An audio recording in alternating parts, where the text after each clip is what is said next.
एक गांव में एक बहुत ही साधारण व्यक्ति रहता था। उसे भगवान पर अटूट विश्वास था।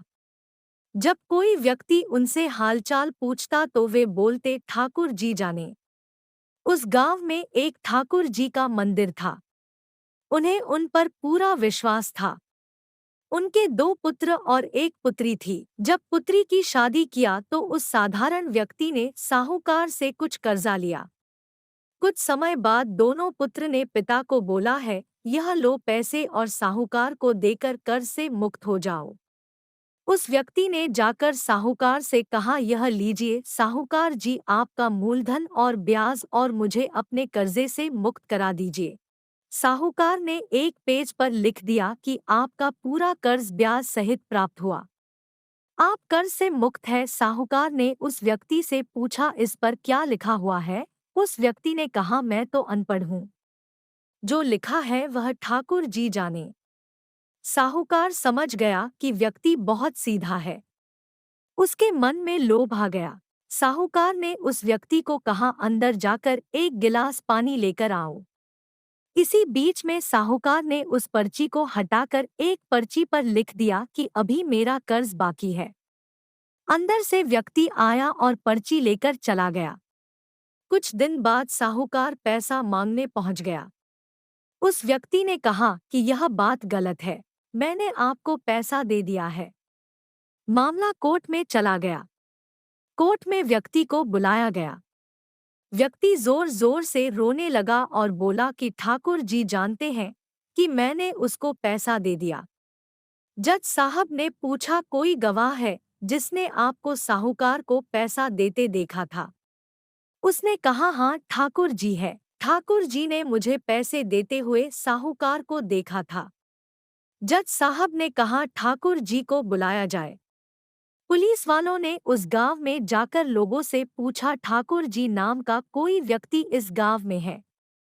उसे कल कोर्ट में आना पड़ेगा। गांव वालों ने कहा, ठाकुर जी नाम का कोई भी व्यक्ति इस गांव में नहीं है।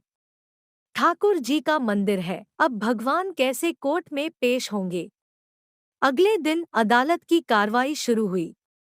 जज साहब के बगल में खड़ा व्यक्ति जोर से बोला, ठाकुर जी हाजिर हो, ठाकुर जी हाजिर हो। उसी वक्त एक बूढ़ा व्यक्ति सिर पर तिलक लगाए चंदन की माला पहने हुए कोर्ट में आ गया। उस व्यक्ति ने कटघरे में खड़ा होकर बोला, सर मैं ठाकुर जी हूँ, बताइए क्या बात है? जज साहब ने ठाकुर जी से पूछा, क्या आपने इस व्यक्ति को साहूकार को पैसे देते हुए देखा था? तब ठाकुर जी ने बोला, हाँ जज साहब, मेरे सामने ही इस व्यक्ति ने साहूकार को पूरे पैसे ब्याज समेत दे दिया था। आप साहूकार को यहाँ पर रोकिए और किसी व्यक्ति को साहूकार के घर भेजिए। साहूकार के घर में अलमारी नंबर 3 में एक फाइल है। उस फाइल के 22वें पेज पर वह पर्ची रखा हुआ है जिसमें लिखा है कि इस व्यक्ति ने ब्याज समेत पैसा दे दिया। वह व्यक्ति इतना बोलकर चला गया। कुछ देर बाद सिपाही वापस आया और जज साहब को एक पर्ची दी। यह वही पर्ची थी जिसमें लिखा हुआ था कि पूरा पैसा ब्याज समेत मिल गया।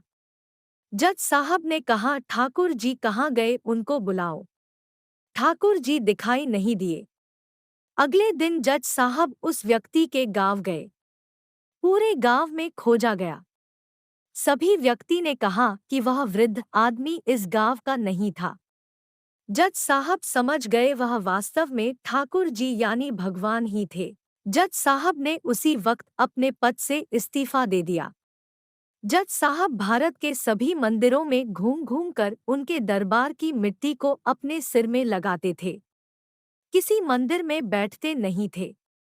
जज साहब कहते थे, हमने भगवान को अदालत में बुलाकर खड़ा किया था, फिर मैं किसी मंदिर में कैसे बैठ सकता हूँ?